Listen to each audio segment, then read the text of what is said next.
Hello everyone, hope you all are doing good. So today we are going to discuss our next topic, next chapter number 5 जिसका नाम है प्याजे, Kohlberg and Vygotsky constructs and critical perspectives. ठीक है जी। इस chapter में हम 3 जो साइकोलॉजिस्ट हैं उनके बारे में बात करेंगे। एक है हमारे पास प्याजे, एक है वाइगॉत्स्की एंड अगले हैं कोलबर्ग। ठीक है जी। इन सब ने अपनी अपनी थ्योरीज दी और इनकी थ्योरीज बहुत ज़्यादा फेमस है। आपको पता है कि पेपर में कोलबर्ग की थ्योरी, प्याजे की और वाइगॉत्स्की की, इनमें से क्वेश्चन आता ही आता है। तो हम पहले थ्योरीज देखेंगे, ठीक है, with the help of notes. फिर उसके बाद हम कुछ क्वेश्चंस करेंगे, राइट।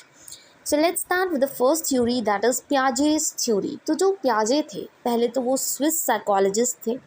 उन्होंने कौन सी थ्योरी दी थी? Cognitive development theory. कोग्निटिव का मतलब होता है हमारे माइंड से रिलेटेड, हमारे कॉन्शियस माइंड, हमारा ब्रेन, जिसकी हेल्प से जो बच्चा है वो चीज़ों को रीज़न आउट करता है, तर्क करना सीखता है, सोचना सीखता है, रिमेंबर करना सीखता है, वो होती है कोग्निटिव थ्योरी। ठीक है। कोग्निटिव का मतलब होता है इंसान का जो माइंड है, कि जो बच्चा है अगर वो खुद डिस्कवर करके किसी चीज़ को सीखेगा, उस प्रॉब्लम का सल्यूशन ढूंढेगा, उसको सोचेगा, उसको रिमेंबर करेगा, उसको थिंक करेगा, रीज़न आउट करेगा, तभी वो बच्चा उस चीज़ को ज़्यादा अच्छे से सीख पाएगा। I hope this is clear. पियाजे ने कुछ मेजर कंपोनेंट्स की बात की है। पहला तो है स्कैमा। पहला कंपोनेंट है स्कैमा और ये पूछे जाते हैं, ठीक है, इंपॉर्टेंट है, ध्यान से सुनना। स्कैमा क्या होता है कि प्याजे ने बोला कि जो हर एक पर्सन है उसका अपना एक तरीका है हर एक सिचुएशन में बिहेव करने का। हर एक पर्सन का अपना एक बिहेवियर है, ठीक है। कोई मतलब हर एक जो पर्सन है वो हर एक प्रॉब्लम में अपना एक अलग से सल्यूशन ढूंढता है, ठीक है जी। तो इसमें क्या होता है, जो पर्सन है लॉजिकली सोचता है, ठीक है। ये एक सिस्टमैटिक पैटर्न होता है किसी भी पर्सन का सोचने का तरीका या बिहेव करने का तरीका, वो होता है स्कैमा। फिर दूसरा होता है अडेप्टेशन। अडेप्टेशन का मतलब ही क्या होता है? अडेप्टेशन होता है जब हम फैमिलराइज होते हैं उस जगह से, फैमिलराइज होते हैं उस वर्ल्ड से, ठीक है। कोई इन्वायरमेंट है, आप किसी इन्वायरमेंट में जा रहे हो, अडेप्टेशन का मतलब होता है एडजस्ट करना, ठीक है। किसी भी इन्वायरमेंट में आपने, जैसे घर है, कोई न्यू घर डाला, ठीक है, कॉलोनी में गए, वहाँ पे आपको क्या किया, आपने अडेप्ट किया उस इन्वायरमेंट को, उसमें एडजस्ट किया, ठीक है जी। फिर उसके बाद अडेप्टेशन 2 तरह की होती है, एक होता है सिमुलेशन, एक होती है अकोमोडेशन। आप देखो, स्कैमा जैसे कोई बच्चा है, उसको सोचने का ढंग, उसका नज़रिया कुछ अलग है, फिर उसने एडजस्टमेंट की, ठीक है, उसने जो अपनी प्रीवियस नॉलेज थी वो यूज़ की। जब बच्चा सिर्फ अपनी प्रीवियस नॉलेज यूज़ करता है, जैसे बच्चे को पहले क्या पढ़ाया जाता है, ए पढ़ाया जाता है, बी पढ़ाया जाता है, सी पढ़ाया जाता है, राइट। फिर धीरे धीरे उसको अडेप्ट करवाया जाता है। अडेप्ट इन द सेंसेस कि वो अब सीखेगा कि ए फॉर एप्पल होता है, बी फॉर बॉय होता है, मतलब ये चीज़ें बच्चे ने सीख ली हैं। अब वो असिमिलेट करेगा। असिमिलेट मतलब आगे जब उसकी लाइफ में कोई ऐसी सिचुएशन आएगी जहाँ पे उसको ये चीज़ें यूज़ करनी पड़ेंगी, तो वो बच्चा अपनी प्रीवियस नॉलेज यूज़ करेगा। वो होता है असिमिलेशन, जब पर्सन अपनी प्रीवियस नॉलेज का यूज़ करके प्रेजेंट सिचुएशन को हैंडल आउट करता है, right. Then come accommodation. Accommodation होता है कि हमारी जो प्रीवियस नॉलेज है ना, अब देखो हम बड़े हो गए, हम केमिस्ट्री पढ़ रहे हैं, पीरियोडिक टेबल पढ़ रहे हैं, यहाँ पे कहीं पे A for apple, B for boy काम नहीं आ रहा, तो वहाँ पे वो प्रीवियस नॉलेज काम नहीं आएगी। तो हम क्या करेंगे, अपना जो थिंकिंग पैटर्न है, अपना सोचने का जो तरीका है, उसको मॉडिफाई करेंगे, चेंज कर देंगे पूरी तरह से, कि अब ये काम नहीं आ रहा कहीं पे भी, तो अब मुझे अपनी थिंकिंग चेंज करनी पड़ेगी, मॉडिफाई करनी पड़ेगी। ये वर्ड हमेशा याद रखना, मॉडिफाई करना। जहाँ भी आप अपनी थिंकिंग को मॉडिफाई कर दो, मॉडिफिकेशन हो जाए, वो होती है accommodation. I hope this is clear. अगर तो देखो आपकी प्रीवियस नॉलेज प्रेजेंट सिचुएशन में काम आ रही है, जो आपने पहले सीखा, अगर वो आपकी प्रेजेंट में काम आ रहा है, फिर तो इक्विलिब्रियम आ जाएगा, मतलब प्रॉपर बैलेंस हो जाएगा दोनों में। बट अगर प्रीवियस नॉलेज जो आपने पहले सीखा अब जाके कहीं पे काम नहीं आ रहा, तो वहाँ पे क्या आ जाएगा, डिसइक्विलिब्रियम आ जाएगा, डिसबैलेंस आ जाएगा, ठीक है। और उस डिसबैलेंस को ख़त्म करने के लिए आप क्या करोगे, अकोमोडेट करोगे, उस चीज़ को मॉडिफाई करोगे, ठीक है। फिर जो प्रेजेंट में है उसको सीखोगे, फिर आगे जाके उसको फ्यूचर में यूज़ करोगे। अगर फिर भी जो प्रेजेंट की नॉलेज है फ्यूचर में नहीं यूज़ हो रही कहीं पे, तो फिर से आपको अकोमोडेट करना पड़ेगा, मॉडिफिकेशन करनी पड़ेगी। आई होप दिस इज़ क्लियर। ठीक है जी, आई होप ये क्लियर हो गया कि स्कैमा क्या होता है, पर्सन का बिहेवियर होता है कि वो कैसे बिहेव करता है किसी सिचुएशन में, फिर वो एडजस्टमेंट करता है, अडेप्टेशन करता है। ठीक है, उसके बाद जो उसकी प्रीवियस नॉलेज होती है उसको वो यूज़ करता है, उसको हम असिमिलेशन बोलेंगे। पर जब हम प्रीवियस नॉलेज हमारी कहीं भी काम नहीं आ रही प्रेजेंट सिचुएशन में, तो हम उसको मॉडिफाई कर देंगे, उसमें चेंजेस करेंगे सिचुएशन के अकॉर्डिंग, वो होता है accommodation. I hope this is clear. अब आते हैं स्टेजेस पे। तो पियाजे ने 4 तरह की स्टेजेस दी हैं डेवलपमेंट की। जो बच्चे की क्या है, बच्चे की जो डेवलपमेंट होती है वो 4 तरह की स्टेजेस होती है। देखो हमने पहले पढ़ा था infancy stage, early childhood, letter childhood, adolescent stage.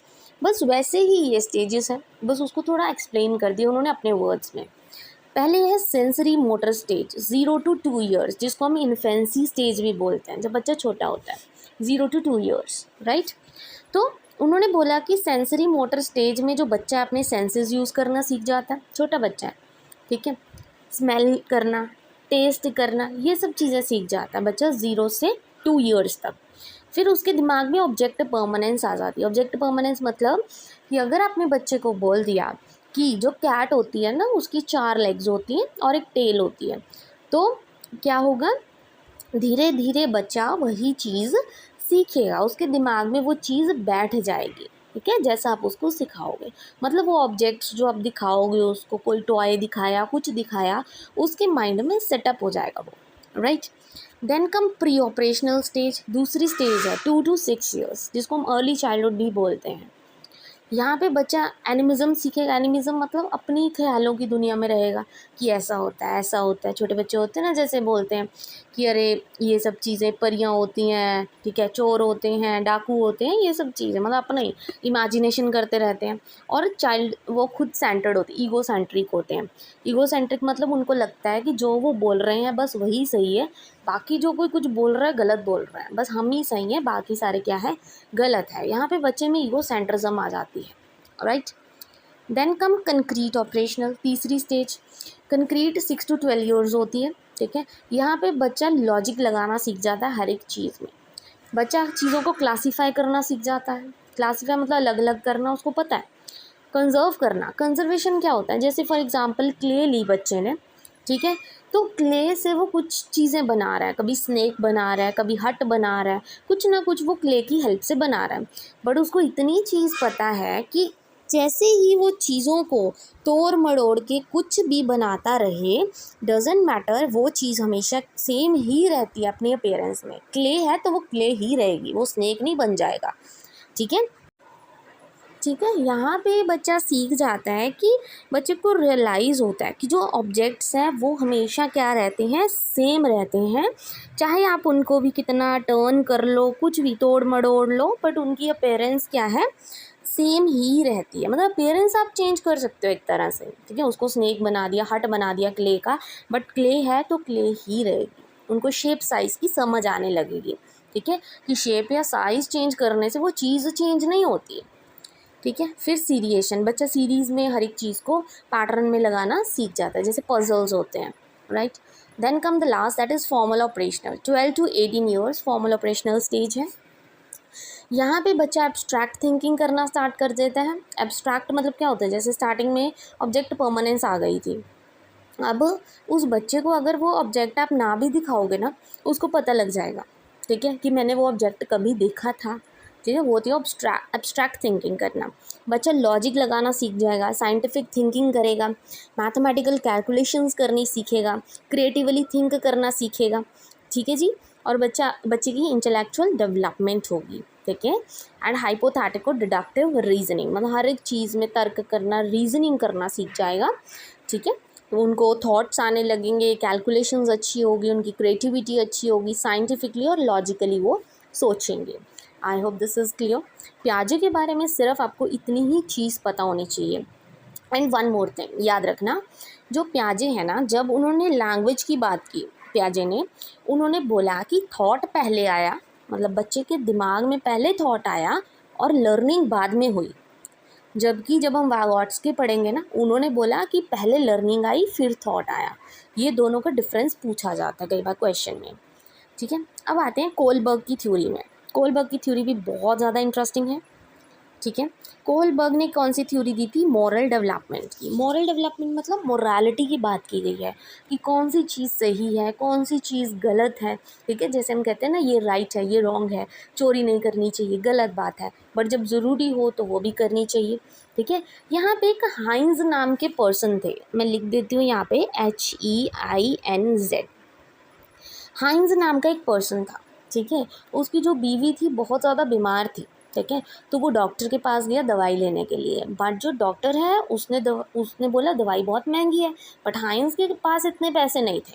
तो हाइंज फिर क्या आ गया? डायलमा में आ गया। डायलमा मतलब सोचने लग गया, दुविधा में पड़ गया कि अरे अगर मैं दवाई नहीं लेके गया तो मेरी वाइफ की डेथ हो जाएगी, अगर दवाई लेता भी हूँ तो मैं लूँगा कैसे, क्योंकि मेरे को पैसे ही नहीं है। ठीक है, तो वहाँ पे वो दुविधा में पड़ गया, तो उसने क्या किया? दवाई को चोरी कर लिया। मतलब अब ये चीज़, क्या आपको क्या लगता है कि जो हाइंस है उसने सही किया या गलत किया? जब बंदा सही और गलत के बीच में पिस जाता है, उसको हम क्या बोलेंगे? मॉरल डेवलपमेंट बोलेंगे। ठीक है, वो कोहलबर्ग ने बोला कि जब पर्सन राइट एंड रॉन्ग सीख, ठीक है, राइट एंड रॉन्ग सीख जाता है तो उसको मॉरल डेवलपमेंट कहते हैं कि क्या मॉरली वो पर्सन डेवलप कर चुका है या नहीं। ठीक है, तो इसमें जो कोहलबर्ग की जो स्टेजेस थे, लेवल्स थे, 6 स्टेजेस थे और उनके फर्दर 3 लेवल्स थे। ठीक है, तो हर एक जो लेवल है उसमें 2 स्टेजेस हैं। ठीक है, तो जैसे कि प्री कन्वेंशनल लेवल है, कन्वेंशनल लेवल है। ठीक है जी, तो सबसे पहली स्टेज है प्री कन्वेंशनल, सेकंड है कन्वेंशनल, थर्ड है पोस्ट कन्वेंशनल। प्री कन्वेंशनल में क्या होता है? यहाँ पे जो मोरालिटी होती है वो एक्सटर्नली कंट्रोल्ड होती है। एक्सटर्नली मतलब आउटसाइड फोर्स जिसको हम बोलते हैं। मतलब बच्चा अभी छोटा है, ठीक है, उसको क्या पता मोरालिटी क्या होती है, सही क्या होता है, गलत क्या होता है, वो तो मिस्टेक्स करता रहता है। ठीक है, तो अभी उसको नहीं पता, बस उसको ये पता है कि अगर उसने कुछ गलत किया तो उसकी मम्मी पनिश करेगी, उसको मारेगी, पीटेगी। ठीक है, ये सब चीज़ें पता है सिर्फ बच्चे को अभी प्री कन्वेंशनल में। तो यहाँ पे मोरालिटी एक्सटर्नली कंट्रोल्ड होती है। तो यहाँ की जो 2 स्टेजेस हैं, पहली है ओबीडियंस एंड पनिशमेंट। यहाँ पे बच्चा, जैसे कि सभी बच्चे होते हैं ना, स्कूल्स में जाते हैं, वो सोचते हैं कि छोड़ आज स्कूल स्किप करते हैं, आज नहीं जाएंगे क्लासरूम में। बट वो जो बच्चा है वो कहता कि नहीं, मैं स्किप नहीं करूँगा क्योंकि मुझे पता है कि मुझे पनिशमेंट मिलेगी। ठीक है, तो यहाँ पे बच्चे को डर है उस चीज़ का, तो यहाँ पे पनिशमेंट से बचने के लिए, ठीक है, या पनिशमेंट ना मिले इसलिए बच्चा ऐसा कुछ नहीं करता। Second stage is rewards. यहाँ पे बच्चा रिवॉर्ड पाने के लिए, जैसे टीचर ने कोई कंपटीशन रखा और बच्चा क्या है, एक्टिवली उसमें पार्टिसिपेट करेगा, क्योंकि उसको पता है कि टीचर ने बोला कि मैं तुम्हें रिवॉर्ड दूंगी, कोई गिफ्ट दूंगी, कोई टॉफ़ी दूंगी, कोई चॉकलेट दूंगी। तो यहाँ पे जो बच्चा है वो क्या है, मोटिवेटेड फील करेगा, रिवॉर्ड्स के लिए वो अच्छे से पेश आएगा सबके साथ। ठीक है, ये सब चीज़ें। फिर आते कन्वेंशनल पे। कन्वेंशनल की जो थर्ड स्टेज मतलब कि वो है good boy and good girl. ठीक है, यहाँ पे जो बच्चा है, जो इंडिविजुअल है, चाहे वो बॉय है चाहे गर्ल है, वो चाहते हैं कि सभी उसको क्या है, अप्रूव करें, सभी उसको क्या है, एक अच्छा बॉय, एक अच्छी गर्ल माने कि आप बहुत अच्छी हो, आपका बिहेवियर बहुत अच्छा है, सभी उसकी क्या है, तारीफ़ करें। यहाँ पे बच्चा ये एक्सपेक्ट करता है। Good boy good girl stage है ये। ठीक है, then come the fourth stage, that is law and order. Law and order मतलब कि जैसा किसी रूल को बनाया गया है वैसा बच्चा फॉलो करे। जैसे कोई कल्चर है, उस कल्चर में पता है कि यही आपको ड्रेस कोड है, यही पहनना पड़ेगा, आप मॉडर्न कल्चर के अकॉर्डिंग नहीं पहन सकते। ठीक है, आप इंडियन फैमिली से हो, मॉडर्न ड्रेसेस नहीं पहनोगे, ऐसा लॉ एंड ऑर्डर बन चुका है ये। ठीक है, तो वैसा क्या होता है, जैसे कल्चर बन चुका है, जैसी सोसाइटी में आप रहते हो, आपको उस ऑर्डर के हिसाब से चलना पड़ेगा, उसी लॉ के अकॉर्डिंग आपको चलना पड़ेगा। जैसे हमारे पेरेंट्स कई बार कह देते हैं, अरे हमारी सोसाइटी ऐसी है, यहाँ पे लड़कियाँ ऐसे कपड़े नहीं पहनती या लड़के ये चीज़ें नहीं करते। ठीक है, तो वहाँ पे क्या है, हमें उस अकॉर्डिंग चलना पड़ता है।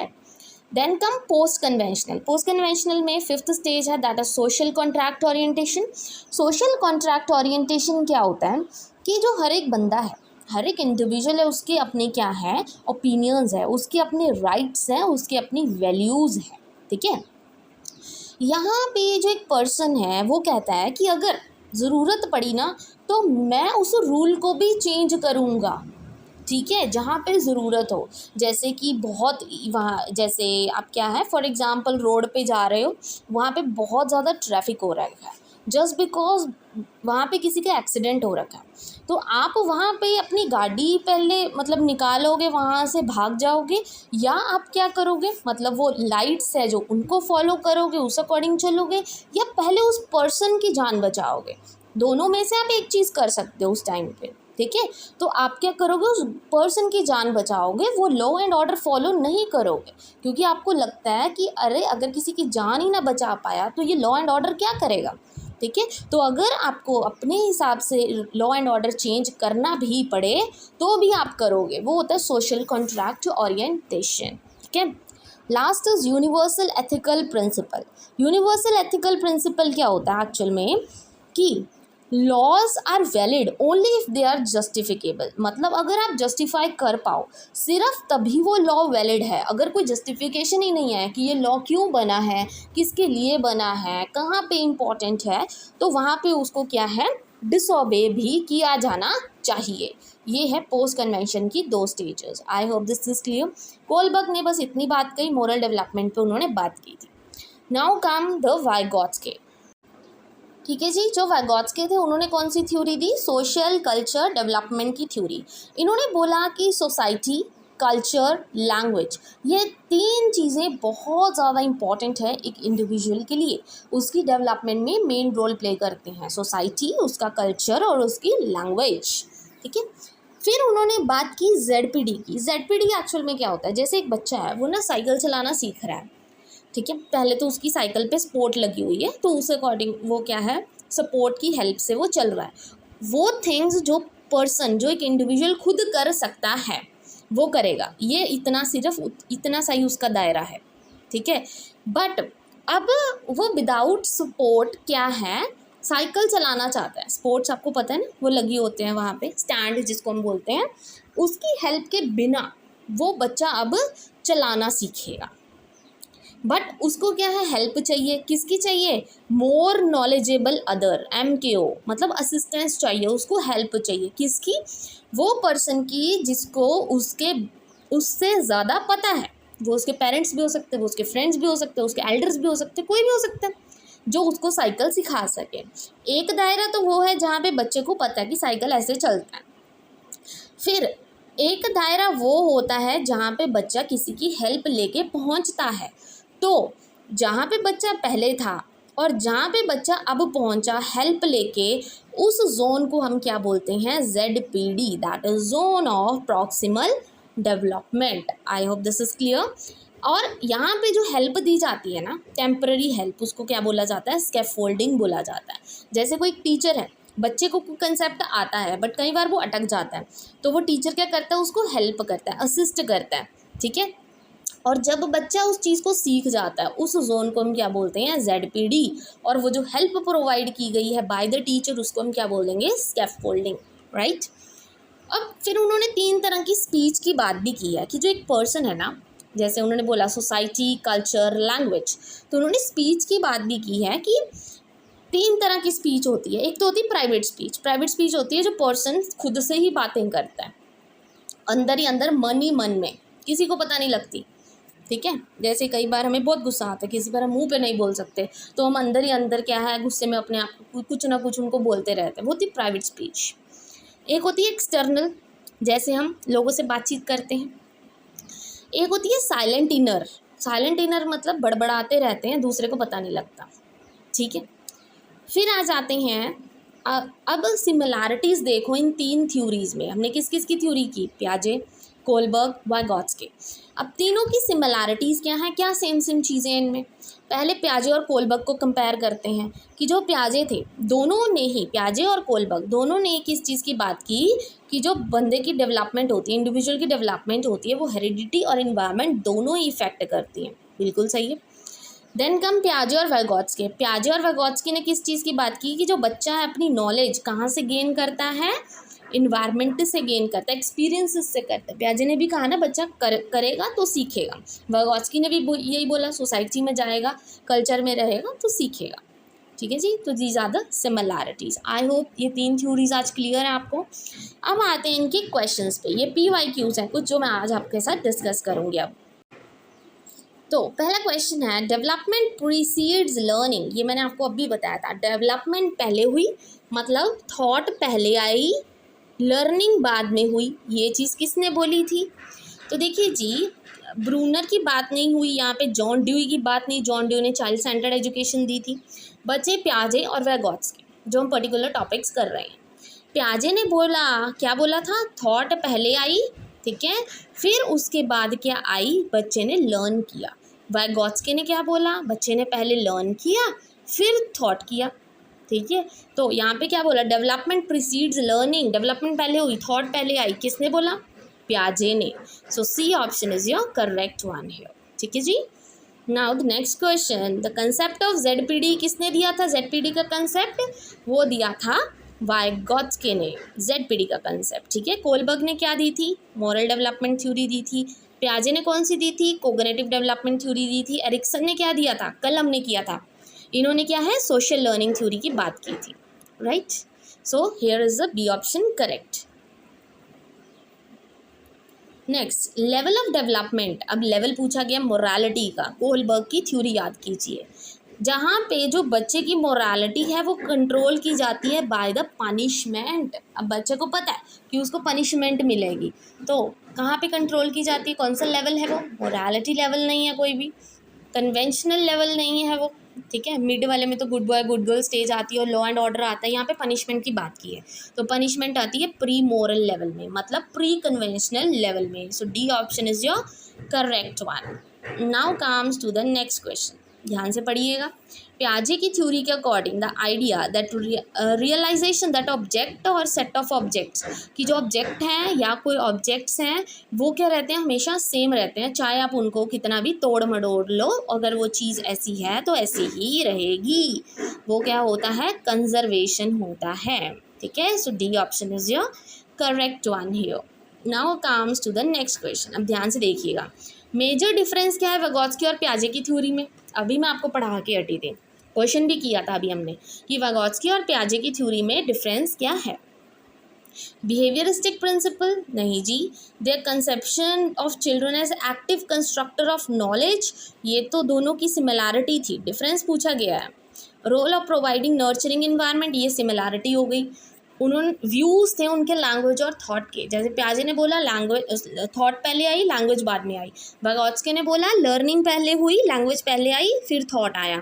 तो यहाँ पे क्या दोनों की डिफरेंसेस आ गए थे, तो ये डी ऑप्शन है। ठीक है जी। Now the next question, theory of social learning कौन से फैक्टर्स पे डिपेंडेंट है? मतलब किस चीज़ को ज़्यादा इम्फोसाइज, किसको फोकस ज़्यादा कर रही है? सोशल लर्निंग क्या होता है? सोसाइटी। हमने क्या किया था? 2 चीज़ें हैं, एक हेरिडिटी होती है, एक क्या होता है? इन्वायरमेंट होता है।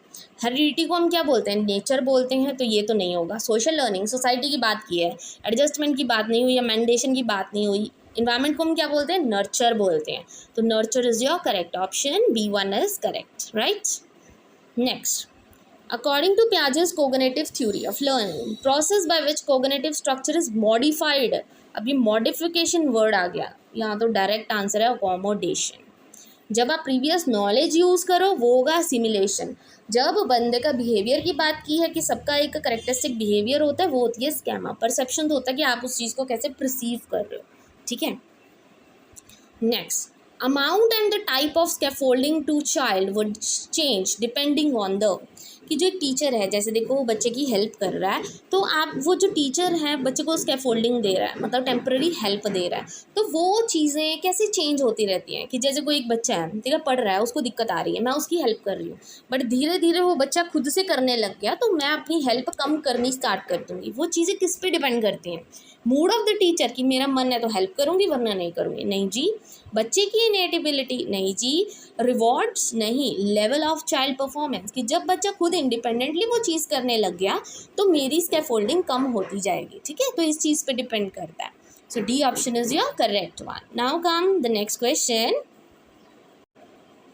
According to Vygotsky learning can't be separated from, Vygotsky के अकॉर्डिंग लर्निंग किस चीज़ से अलग नहीं हो सकती। तो देखिए वैगोत्स्की ने 3 चीज़ों की बात की, सोसाइटी, कल्चर, लैंग्वेज।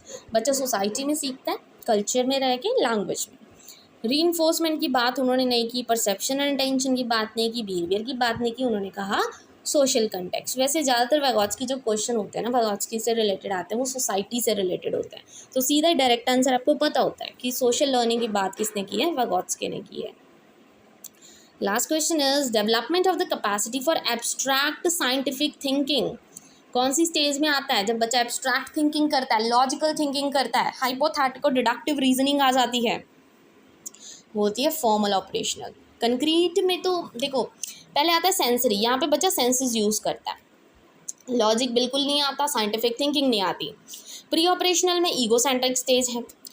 कंक्रीट में वो क्लासीफाई करना, कंजर्व करना सीखता है, यहाँ पे सिर्फ लॉजिक आता है। फॉर्मल में लॉजिकल भी आती है, एब्स्ट्रैक्ट थिंकिंग भी आती है। So B option is your correct one here, ठीक है जी।